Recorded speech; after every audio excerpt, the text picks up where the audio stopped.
Good morning po. May nagtatanong po sa atin. Itago natin siya sa pangalang Tomas Santos. Si Tomas Santos po ay may asawa at anak. Ang ginagamit niyang surname ay sa kanyang ama na Santos. Ang pangalan ng kanyang ama ay Pedro Santos. Ang pangalan naman ng kanyang ina ay Maria Palacio. Subalit nang magkuha siya ng kanyang birth certificate, natuklasan niya siya si Tomas Palacio.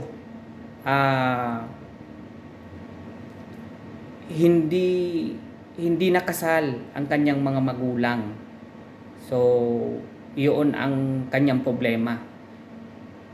Ang ginagamit niya mula bata hanggang siya ay lumaki, nagkaasawa at nagkaroon ng anak, ang daladala niyang apelyido ay Santos, yung sa kanyang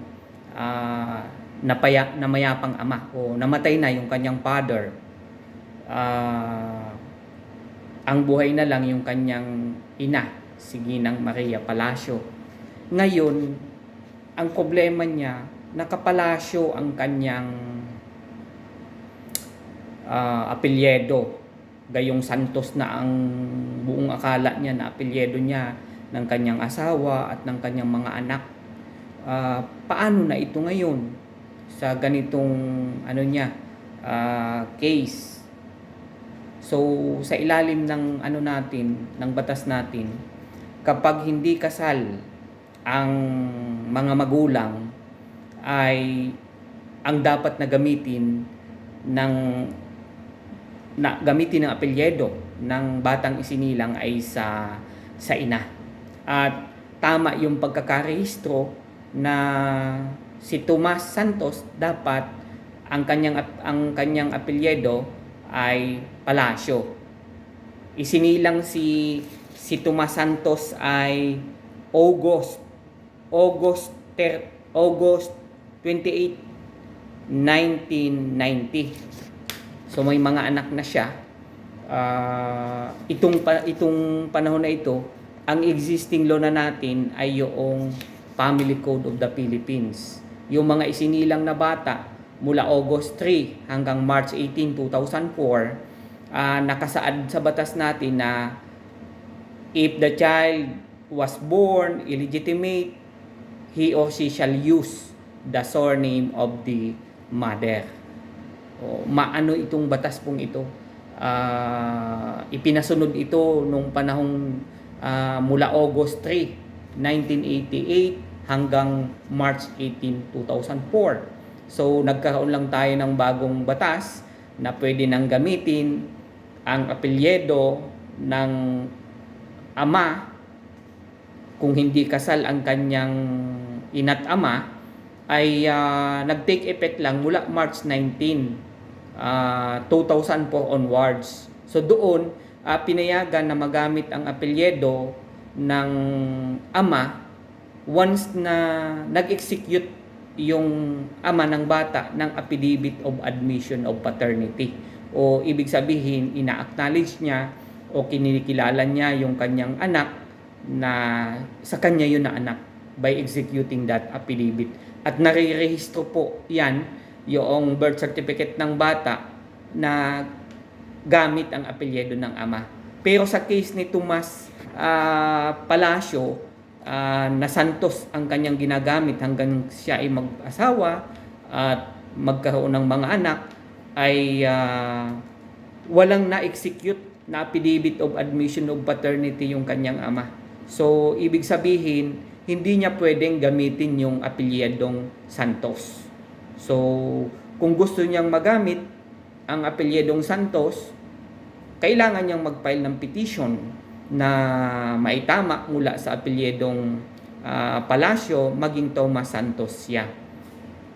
Pero since na sabi nga, ngayon na lang niya natuklasan sa mga panahong ito, wala na ang kanyang ama, wala nang magre-recognize, wala nang pipirma doon sa kanyang birth certificate para siya maging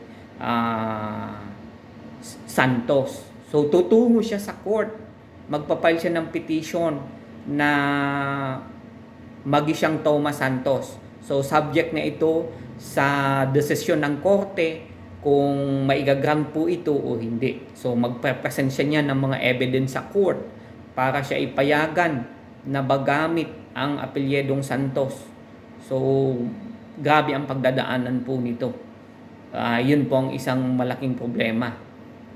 Lalo't hindi siya na-recognize. Mahalaga yung pag-recognize ng isang ama o pag-acknowledge sa isang anak sa pamamagitan ng in-execute na affidavit of admission of paternity.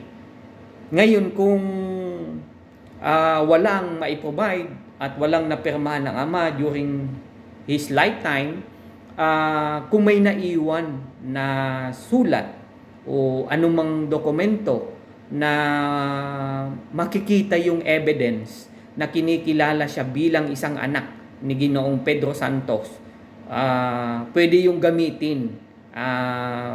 No need siyang magtungo sa court kasi noong April 28, 2023 lang, pinayagan sa ilalim ng amended na batas natin sa RA 9255 na yung mga isinilang mula August 3, 1988 hanggang March 18, 2004 ay pinapayagan na magamit ang apelyido ng ama provided na siya ay na-acknowledge ng kanyang ama or nakapag-execute ng affidavit of admission of paternity or meron siyang tinatawag na merong hawak pa na private handwritten instrument kagaya halimbawa ng love letter, nakasulat sa love letter na kinikilala siya, naka-state doon na siya ay anak o Maria, mahina na ako, may sakit na ako, wag mong pababayaan ang ating anak, may kaunti tayong kabuhayan, ipiningalan ko sa anak natin yung titulo ng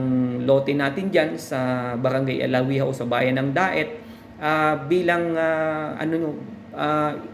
mahalagang bagay na maiiwan ko para sa aking anak at kanya itong pinirmahan. Ngayon, maituturing yon na private handwritten instrument o maaaring hindi lang ganun, depende sa kung anong may dokumento kayong nakatago na makikita doon na kinikilala ng kanyang ama yung kanyang anak bilang kanyang tunay na anak. So mahalaga yung acknowledgement. Kung walang na-execute na affidavit of admission of paternity, yung private handwritten instrument pwedeng magamit para tanggapin ng local civil registry office kung saan si Tomas sa palasyo isinilang at kung may dala siyang may present siyang private handwritten instrument sa local civil registry office, pwede siyang makapag-execute nito at makapag-request na may annotate sa kanyang birth certificate na from Tomas Palacio ay maging Thomas Santos siya. Ngayon kung hindi niya magawa, wala siyang maiprovide na document o private handwritten instrument at hindi nakapag-execute ng affidavit of admission of paternity yung kanyang ama, ang next remedy na ay mag-file ng petition sa korte. Wala na pong ibang paraan kundi ito ang kanya nang dapat gawin para pag kung ma-grant halimbawa ng court yung kanyang petition na maging santo siya base sa mga maibibigay niyang evidence bakit kailangang maging santo siya, tanging order ng korte ang makakapag palagay ng annotation doon sa kanyang birth certificate upang tanggapin ng local civil registry office at masubmit kay PSA upang ma-update sa database yung kanyang birth certificate na from Tomas Palacio maging siyang Thomas Santos. So yun yung ibang posibleng paraan na pwedeng gawin ni Tomas Palacio. So yun lang nga, medyo mahirap sa panig ng isang katulad niya na maayos pa. Lalo kung dadaanan ng korte, medyo malaking gastusin pag nag-file na ng petition sa court.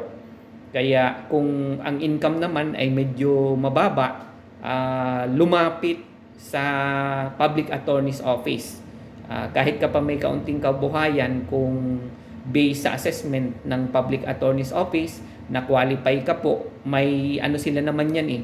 Meron silang parameter. Hanggang ano ba ang ano nila, ang basis ng pag-consider na para ma-qualify ang isang tao na makapag-avail ng services ng isang ng public attorney's office. So yun po ang mai-share natin sa umagang ito para kumbaga makadagdag ng kaalaman sa mga hindi pa masyadong aware sa ganitong case. So at least malaman ninyo kung ano yung mga tamang hakbang na gagawin. Kung kayo po ay may mga katanungan o pwedeng may kulang sa aking nabanggit o pwedeng iba ang case o similar case, pwede kayong magtungo sa aming tanggapan sa PSA o magtungo sa local civil registry office kung saan kayo malapit na nakatira upang higit na mabigyan kayo ng payo para sa inyong problema. So muli po, isang magandang umaga. Salamat sa pagsubaybay.